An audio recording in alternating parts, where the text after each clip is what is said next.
ഇന്ന് ഷെയർ ചെയ്യുന്നത് മലബാറിലെ കണ്ണൂർ തലശ്ശേരി ഭാഗങ്ങളിലൊക്കെ ഉണ്ടാക്കിയെടുക്കാറുള്ള ഇലാഞ്ചിയും അതുപോലെ കാസർഗോഡുകാർക്ക് മാത്രം അവകാശപ്പെടാവുന്ന തെരേടിയും ഇത് രണ്ടും തമ്മിലുള്ള ഡിഫറൻസ് ആണ് കേട്ടോ ഇന്ന് ഞാനിവിടെ ഷെയർ ചെയ്യുന്നത്. അപ്പോൾ രണ്ടും ഞാൻ ഡീറ്റെയിൽ ആയിട്ട് കാണിക്കുന്നുണ്ട്. അപ്പോൾ നമുക്ക് നോക്കാം. അപ്പോൾ ഇതിലേക്ക് ആദ്യം ഒരു പണ്ടം ഉണ്ടാക്കിയെടുക്കണം. അപ്പോൾ അതിന് വേണ്ടിയിട്ട് 1-2 ടീസ്പൂൺ നെയ്യ് ചേർത്ത് ചൂടായി വരുമ്പോഴേക്കും ഇതിലോട്ട് 1 ടേബിൾ സ്പൂണൊക്കെ ക്രഷ് ചെയ്ത അണ്ടിപ്പരിപ്പ് ചേർത്ത് കൊടുക്കുന്നുണ്ട്. 1-2 ടേബിൾ സ്പൂണൊക്കെ ചേർത്ത് കൊടുക്കാം.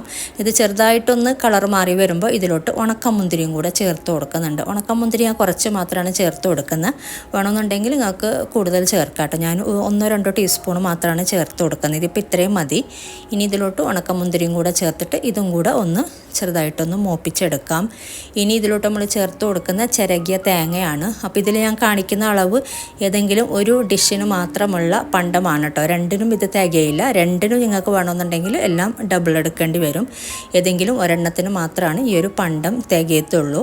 അപ്പോൾ ഇതിലോട്ട് ചേർത്ത് കൊടുക്കുന്നതിന് 2 കപ്പ് ചിരകിയ തേങ്ങ, 2 കപ്പ് അല്ലെങ്കിൽ ഒരു 2.5 കപ്പ് വരെ എടുക്കാം കേട്ടോ. ഈ ഒരു തേങ്ങ ചേർത്തിട്ട് ജസ്റ്റ് ഒന്ന് മിക്സ് ചെയ്തെടുക്കുക. ഈ ഒരു തേങ്ങയുടെ ഇതിലുള്ള ഒരു വെള്ളത്തിൻ്റെ ഒരു ഇതുണ്ടല്ലോ, അതൊന്ന് മാറി കിട്ടാൻ വേണ്ടിയിട്ട് മാത്രമാണ് ഇതുപോലെ ആദ്യം ഒന്ന് ഇങ്ങനെ ഇളക്കി കൊടുക്കുന്നത്. കളറ് മാറാനൊന്നും നിൽക്കണ്ട കേട്ടോ. റോസ്റ്റ് ചെയ്യാൻ വേണ്ടിയിട്ടല്ല, ചെറുതായിട്ട് ഇതുപോലെ ഒന്ന് മിക്സ് ചെയ്തെടുത്താൽ മതി. ഇനി ഇതിലോട്ട് നമ്മൾ ചേർത്ത് കൊടുക്കുന്നത് പഞ്ചസാരയാണ് കേട്ടോ, മധുരത്തിന്. അപ്പോൾ ഇതിപ്പോൾ ഇത്രയും മതി. തേങ്ങയുടെ വെള്ളത്തിൻ്റെ ഒരിതൊക്കെ ഒന്ന് മാറിയിട്ടുണ്ട്. ഇനി ഇതിലോട്ട് ചേർത്ത് കൊടുക്കുന്ന 1/2 കപ്പോളം പഞ്ചസാര ചേർത്ത് കൊടുക്കുന്നുണ്ട്. ഒരു 2.5 കപ്പ് തേങ്ങക്ക് 1/2 കപ്പ് പഞ്ചസാര മതിയാകും. എന്നിട്ട് ഈ ഒരു പഞ്ചസാര മെൽട്ടായിട്ട് പിന്നെ വീണ്ടും ഒന്ന് പഞ്ചസാര അലിഞ്ഞ് വീണ്ടും ഒന്ന് ഡ്രൈ ആകുന്നവരെ ഇതുപോലെ ഒന്ന് ഇളക്കി കൊടുത്താൽ മതി. പിന്നെ ഒരു ഇച്ചിരി ഏലക്കാപ്പൊടിയും കൂടെ ചേർത്ത് കൊടുക്കുന്നുണ്ട്. അപ്പോൾ ഫില്ലിങ് റെഡി ആയിട്ടുണ്ട്. പഞ്ചസാരയൊക്കെ അലിഞ്ഞ് വെള്ളമൊക്കെ ഒന്ന് വറ്റി വന്നിട്ടുണ്ട്. അപ്പോൾ ഇതാണ് ഇതിൻ്റെ ഫില്ലിങ്. അപ്പോൾ ഇത് നമുക്കിനി മാറ്റി വെക്കാം. ഇനി ഇലാഞ്ചിയാണ് കേട്ടോ ഞാൻ ആദ്യം ഉണ്ടാക്കിയെടുക്കുന്നത്. അപ്പോൾ അതിന് വേണ്ടിയിട്ട് ഒരു ബ്ലെൻഡറിലോട്ട് 1.5 കപ്പോളം മൈദ ചേർത്ത് കൊടുക്കുന്നുണ്ട്. മൈദക്ക് പകരം ഗോതമ്പ് മാവ് വേണമെങ്കിലും എടുക്കാം. മൈദയാണ് ഒന്നും കൂടെ നല്ലത്. ഇനി ഇതിലോട്ട് ഒരു മുട്ട ചേർത്ത് കൊടുക്കുന്നുണ്ട്. ഇങ്ങനെ മിക്സിയിൽ തന്നെ ബ്ലെൻഡ് ചെയ്തെടുക്കണമെന്നില്ല, എളുപ്പത്തിന് വേണ്ടിയിട്ട് ഇതിൽ ഇട്ട് കൊടുത്തതേ ഉള്ളൂ കേട്ടോ. പിന്നെ ഒരു ഇച്ചിരി ഏലക്കാപ്പൊടിയും പാകത്തിനുള്ള ഉപ്പും കൂടെ ചേർത്ത് കൊടുത്തിട്ടുണ്ട്. ഒരു കളർ കിട്ടാൻ വേണ്ടിയിട്ട് മഞ്ഞൾപ്പൊടിയാണ് കേട്ടോ ചേർത്ത് കൊടുത്താൽ. പിന്നെ ഇതിലോട്ട് 1 കപ്പ് വെള്ളം ചേർത്തിട്ട് ഇതൊന്ന് നന്നായിട്ടൊന്ന് മിക്സ് ചെയ്തെടുക്കുക. അപ്പോൾ ഇത് നന്നായിട്ട് മിക്സ് ചെയ്തെടുത്തിട്ടുണ്ട്. ഇനി നമുക്കിതൊരു പാത്രത്തിലോട്ട് ആക്കി കൊടുക്കാം. ഇനി ഇതിലോട്ട് വെള്ളമൊന്നും ചേർക്കണ്ട, ഇത് പാകത്തിനുള്ള പരുവം തന്നെയാണ്. അപ്പോൾ ഞാൻ കാണിച്ചുതരാം കേട്ടോ. 1 കപ്പ് വെള്ളവും 1.5 കപ്പ് മൈദയും മെഷർമെൻറ്റ് കപ്പിൽ തന്നെയാണ്. 1 കപ്പ് നിറച്ച് തന്നെ വെള്ളം ചേർത്ത് കൊടുത്തിട്ടുണ്ട്. അപ്പോൾ അതിൻ്റെ പരുവം ഞാനൊന്ന് കാണിക്കാം. അപ്പോൾ അതിന് മുന്നേ നമുക്ക് ചട്ടി ഒന്ന് ചൂടാക്കാൻ വേണ്ടിയിട്ട് വെക്കാം, ദോശക്കല്ല്. അപ്പോൾ ഞാൻ ഇരുമ്പ് ഈ ഒരു ദോശക്കല്ലാണ് കേട്ടോ. അപ്പോൾ ചൂടാവാൻ ഒരു ഇച്ചിരി സമയമെടുക്കും. പുതിയ ദോശക്കല്ലാണ് കേട്ടോ ഞാനിത് യൂസ് ചെയ്യുന്നത്. ഈ ഒരു പാത്രം പുതിയതാണിത്, യൂസ് ചെയ്തിട്ടില്ല. അതുപോലെ ഇത് മയപ്പെടുത്തി എടുത്തിട്ടൊന്നുമില്ല കേട്ടോ. പുതിയ ചട്ടി നമുക്ക് നോക്കാം. ഈ ഒരു ദോശക്കല്ല് യൂസ് ചെയ്തിട്ട് എപ്പോഴും നമ്മൾ ദോശ ഉണ്ടാക്കാനായിട്ട് ഇതിപ്പോൾ കണ്ടില്ല, പുതിയ ചട്ടി ആയതുകൊണ്ട് തന്നെ ഇത് മയപ്പെടുത്തി എടുക്കേണ്ട ആവശ്യമില്ല കേട്ടോ, ഈ ഒരു ഇരുമ്പ് ചട്ടി. അപ്പോൾ അതും കൂടി കാണിക്കാൻ വേണ്ടിയിട്ടാണ് ഞാനിതിപ്പോൾ നിങ്ങൾക്ക് കഴുകുന്നതും കൂടി കാണിച്ചത്. ഇങ്ങനെ നമ്മൾ ഇതാക്കി എടുക്കുമ്പോഴൊന്നും ഇരുമ്പ് കറയൊന്നും വരുന്നൊന്നുമില്ല. അപ്പോൾ നമുക്ക് ജസ്റ്റ് ഇതുപോലെ ഒന്ന് സ്ക്രബ് ചെയ്തിട്ട് കഴുകിയെടുത്താൽ മാത്രം മതി കേട്ടോ ഈ ഒരു ചട്ടി. അപ്പോൾ എപ്പോഴും ദോശ ഉണ്ടാക്കാനായിട്ട് നമ്മൾ ഒരു ദോശക്കല്ല് എപ്പോഴും ഇതിന് വേണ്ടിയിട്ട് മാത്രമായിട്ട് മാറ്റി വെക്കാം കേട്ടോ. അപ്പോൾ ഞാനിതിപ്പോൾ ദോശ ഉണ്ടാക്കാനായിട്ട് ഇതിപ്പോൾ അഗാരോ ബ്രാൻഡിൻ്റെ ആണ് ഈ ഒരു ദോശക്കല്ല്. അപ്പോൾ ഇത് ദോശ ഉണ്ടാക്കാനായിട്ട് മാത്രം മാറ്റി വെക്കാമെന്നാണ് വിചാരിക്കുന്നത്. പുതിയ ദോശക്കല്ലാണ്. ഞാൻ മുമ്പ് ജസ്റ്റ് ഇത് വാങ്ങിയ ഒരു വീഡിയോ കാണിച്ചിട്ടുണ്ടായിന്, കുറച്ച് പാത്രങ്ങളൊക്കെ വാങ്ങിയ വീഡിയോയിൽ ഇത് കാണിച്ചിട്ടുണ്ടായിന്. അപ്പോൾ ഇത് നമുക്ക് ഇനി ചൂടാക്കാൻ വെക്കാം കേട്ടോ.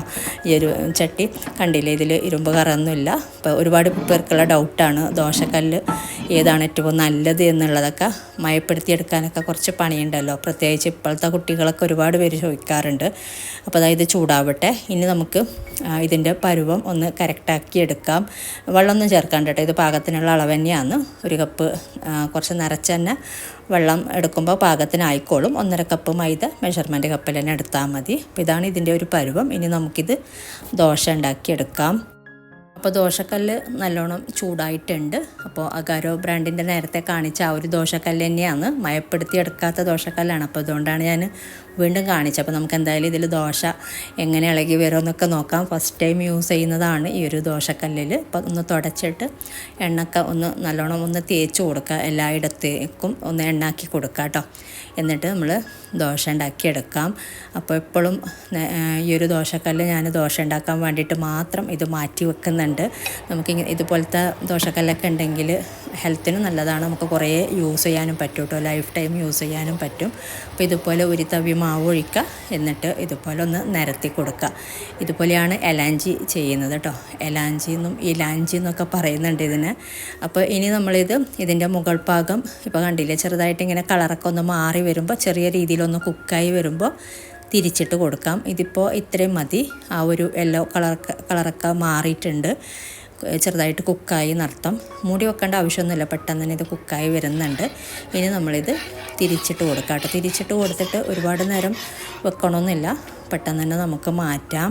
ഇപ്പോൾ ഇതായിട്ടുണ്ട്, അപ്പോൾ ഇത് നമുക്ക് മാറ്റാം. ഓവറായിട്ട് കുക്ക് ചെയ്യരുത്, അപ്പോൾ നമുക്ക് ഫില്ലിങ് ചെയ്യാൻ ബുദ്ധിമുട്ടായിരിക്കും. അതെന്തായാലും ഞാനിപ്പോൾ അതിലോട്ട് ഫില്ലിങ് കാണിക്കുന്നില്ല, ഞാനിപ്പോൾ ഒന്നും കൂടെ ഉണ്ടാക്കിയെടുക്കാം. എന്തായാലും ഫസ്റ്റ് ടൈം ഉണ്ടാക്കിയതല്ലേ ഈ ഒരു ദോശക്കല്ലിൽ, അപ്പോൾ അത് നല്ല പെർഫെക്റ്റ് തന്നെയാണ്, ഒരു കുഴപ്പമൊന്നുമില്ല കേട്ടോ. എന്നാലും ഞാൻ ഇതിനൊന്നും കൂടെ കാണിച്ചു തരാം. അപ്പോൾ ഇതുപോലെ തന്നെ നമ്മൾ ഒരിച്ചിരി എണ്ണ തേച്ച് കൊടുത്തിട്ട് ഇതുപോലെ ഇങ്ങനെ സാവധാനം ദോശ ചുട്ടെടുത്താൽ മതി. ഹൈ ഫ്ലെയിമിൽ തന്നെയാണ് വെക്കുന്നത്. ഇനിയിപ്പോൾ ഫ്ലെയിം കൂടുന്നുണ്ടെന്നുണ്ടെങ്കിൽ മീഡിയം ഫ്ലെയിമിലോട്ട് ആക്കിയാൽ മതി. ഇനി ഇതിൻ്റെ ഒരു സൈഡ് ഇത് കളറൊക്കെ ഒന്ന് മാറി വരുമ്പോൾ ഇതുപോലെ തന്നെ തിരിച്ചിട്ട് കൊടുത്താൽ മതി. അപ്പോൾ ദോശയൊക്കെ ഇളകിയൊക്കെ വരുന്നുണ്ട്, നല്ല കറക്റ്റ് തന്നെ പാകത്തിന് തന്നെ ആയി കിട്ടുന്നുണ്ട്. ഇതിപ്പോൾ ഇത്രയും മതി. അപ്പോൾ നമുക്കിനി ഇത് മാറ്റാം. അപ്പോൾ ഇതുപോലെ ചുട്ടെടുത്താൽ മതി ഓരോന്നും. ഇനി നമുക്കിതൊരു പ്ലേറ്റിലോട്ട് മാറ്റാം. അപ്പോൾ ഈ ഒരു രീതിയിൽ ഇനി ഇത് വേകുന്ന സമയം കൊണ്ട് ഫ്ലെയിം വേണമെങ്കിൽ കുറക്കാട്ടോ. ഇതുപോലെ നമ്മൾ മാവ് ഒഴിച്ചു കൊടുത്തിട്ട് ഫ്ലെയിം വേണമെങ്കിൽ ഒരിച്ചിരി കുറക്കാം. എന്നിട്ട് നമ്മൾ ആദ്യം ഉണ്ടാക്കിയ ദോശ ഉണ്ടല്ലോ, അത് ചൂടാറുന്നതിന് മുന്നേ വേണം നമ്മൾ ഫില്ലിങ് ഇട്ട് കൊടുക്കാനായിട്ട്. ചൂടാറോളം കംപ്ലീറ്റ് ഉണ്ടാക്കിയെടുക്കോളം വെയിറ്റ് ഉണ്ടാക്കിയെടുത്തിട്ടല്ല ഫില്ലിങ് ഇട്ട് കൊടുക്കുന്നത്. ഓരോ ദോശ നമ്മൾ ചുട്ടെടുക്കുമ്പോഴും ചൂടാറുന്നതിന് മുന്നേ തന്നെ ഫില്ലിങ് വെച്ച് കൊടുക്കുക. ഇതുപോലെ ഇങ്ങനെ ഒരറ്റത്തോട്ട് ഫില്ലിങ് ഇട്ട് കൊടുക്കാം. എന്നിട്ട് റോൾ ചെയ്തെടുക്കുന്നുണ്ടെങ്കിൽ സാധാ റോൾ ചെയ്തെടുക്കാം. ഇനിയിപ്പോൾ അല്ല, ഇതിൻ്റെ ഫില്ലിങ് പുറത്ത് വരാതിരിക്കാൻ വേണ്ടിയിട്ട് സൈഡ് രണ്ടറ്റവും കൂടെ ഒന്ന് ലോക്കാക്കുന്ന രീതിയിൽ ഇതുപോലെ ഒന്ന് മടക്കി കൊടുക്കാം, രണ്ടറ്റവും കൂടെ. എന്നിട്ട് റോൾ ചെയ്തെടുക്കാം. അപ്പോൾ ഈ ഒരു രീതിയിലാണ് എലാഞ്ചി ഉണ്ടാക്കിയെടുക്കുന്നത് കേട്ടോ. മലബാർ സ്റ്റൈലിലുള്ള എലാഞ്ചി ഇതാണ്.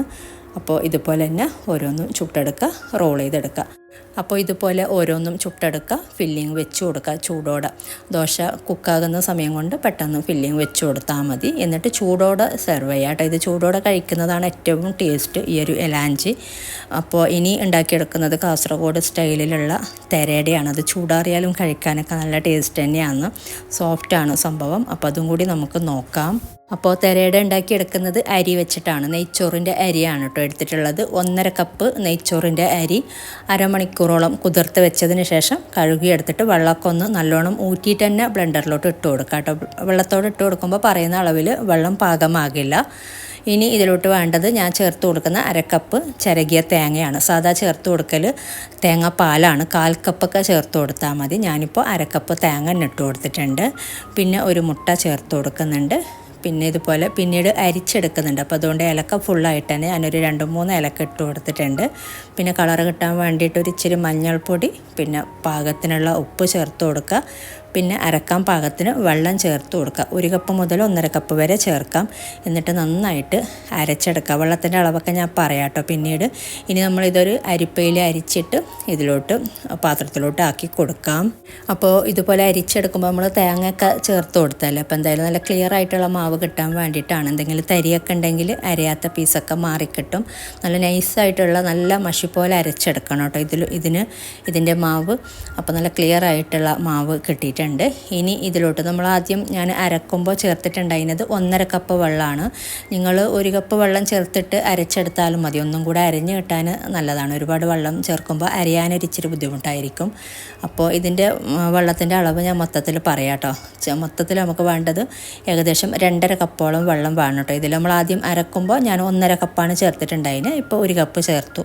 അപ്പോൾ മൊത്തത്തിൽ 2.5 കപ്പ് വെള്ളം. നിങ്ങൾ അരക്കുമ്പോൾ 1 കപ്പ് ചേർക്കുന്നുണ്ടെങ്കിൽ ഈ ഒരു സമയത്ത് 1.5 കപ്പ് ചേർത്താൽ മതി. അങ്ങനെ മൊത്തത്തിൽ 2.5 കപ്പ് വെള്ളമാണ് ഇതിൻ്റെ ഒരു കണക്ക് കേട്ടോ. നമ്മൾ സാധാരണ നീർദോശമൊക്കെ ഉണ്ടാക്കുന്നില്ലേ, ആ ഒരു ഇതന്നെയാണ് വേണ്ടത്. ഒരു പാലിൻ്റെ ഒക്കെ ഒരു കൺസിസ്റ്റൻസിയാണ് കേട്ടോ. ഇനി നമ്മളിതാ ദോശക്കല്ല് നല്ല ചൂടായിട്ടുണ്ട്. നേരത്തെ ഉണ്ടാക്കിയ ഒരു ദോശക്കല്ല് തന്നെയാണ്. അപ്പോൾ എണ്ണയൊക്കെ ഒന്ന് ഇതുപോലെ ഒന്ന് തേച്ച് കൊടുക്കുക. എന്നിട്ട് മാവ് ഇതുപോലെ ഒഴിച്ചു കൊടുക്കുക. അപ്പോൾ ഇതും ഈ ഒരു ദോശ ഉണ്ടാക്കുന്നതും ഈ ഒരു ദോശക്കല്ലിൽ ഫസ്റ്റ് ടൈമാണ്. നേരത്തെ നമ്മൾ എലാഞ്ചി ഉണ്ടാക്കിയിട്ടുണ്ടായിന് ആ ഒരു സെയിം കല്ല് തന്നെയാണ്. അപ്പോൾ വേണമെങ്കിൽ മൂടി വെക്കാം. ഇനി മൂടി വെക്കണമെന്നില്ല കേട്ടോ. പെട്ടെന്ന് മുകൾ ഭാഗമൊക്കെ കുക്കായി കിട്ടാൻ വേണ്ടിയിട്ട് മൂടി വെക്കാം. അപ്പോൾ അതാ കണ്ടില്ല, നന്നായിട്ട് ഇളകി വരുന്നുണ്ട്. ഈ ഒരു ദോശയും ഇതുപോലെ നീർദോശയും നല്ല രീതിക്ക് തന്നെ ഇളകി വരുന്നുണ്ട്. ഇതിപ്പോൾ ഫസ്റ്റ് ടൈം ഉണ്ടാക്കുന്നതാണ് ഈ ഒരു ചട്ടിയിൽ. എന്തായാലും നമ്മൾ കുറേ പ്രാവശ്യം ഉണ്ടാക്കുമ്പോൾ നമുക്ക് നല്ല സുഖമായിട്ട് ഇതിൽ ദോശ ഉണ്ടാക്കിയെടുക്കാം. എപ്പോഴും ദോശ ഉണ്ടാക്കിയെടുക്കാനായിട്ട് ഇതുപോലത്തെ ഒരു ചട്ടി മാറ്റി വെക്കുന്ന ഏറ്റവും നല്ലതാണ് കേട്ടോ.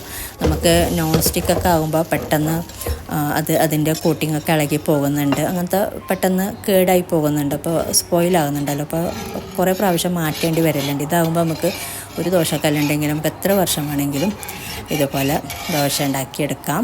അപ്പോൾ ഇത് നിങ്ങൾക്ക് വേണമെന്നുണ്ടെങ്കിൽ ഇതിൻ്റെ ലിങ്ക് ഞാൻ ഡിസ്ക്രിപ്ഷനിൽ കൊടുക്കുന്നുണ്ട്. ഇനി ഇതേപോലെ ദോശ ചുട്ടെടുത്താൽ മതി. ഇനി നമ്മൾ ഓരോ ദോശ ചുട്ടെടുക്കുമ്പോഴും ഫില്ലിങ് വെച്ച് കൊടുക്കാം കേട്ടോ. നേരത്തെ നമ്മൾ എലാഞ്ചിൽ ചെയ്ത പോലെ തന്നെ ഓരോ ദോശ ഇതിൽ നിന്ന് മാറ്റുമ്പോഴും ഫില്ലിങ് വെച്ച് കൊടുക്കുക. അപ്പോൾ ആദ്യം ഞാൻ ദോശ ഉണ്ടാക്കി കാണിച്ചെന്നേ ഉള്ളൂ.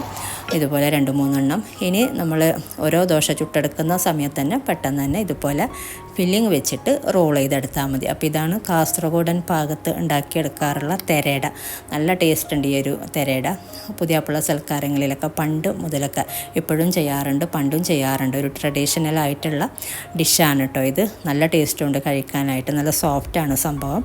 അപ്പോൾ ഇതുപോലെ നിങ്ങൾ ട്രൈ ചെയ്തിട്ടില്ല എന്നുണ്ടെങ്കിൽ ട്രൈ ചെയ്ത് നോക്കിയിട്ട് നിങ്ങളുടെ അഭിപ്രായങ്ങളൊക്കെ അറിയിക്കുക കേട്ടോ. അതുപോലെ വീഡിയോ ഇഷ്ടമായാൽ ലൈക്ക് ചെയ്യാനും കമൻറ്റ് ചെയ്യാനും ഷെയർ ചെയ്യാനൊന്നും മറക്കരുത്. ഇനി ഇതുപോലെ നല്ല റെസിപ്പിയുമായിട്ട് മറ്റൊരു വീഡിയോയിൽ കാണാം. താങ്ക്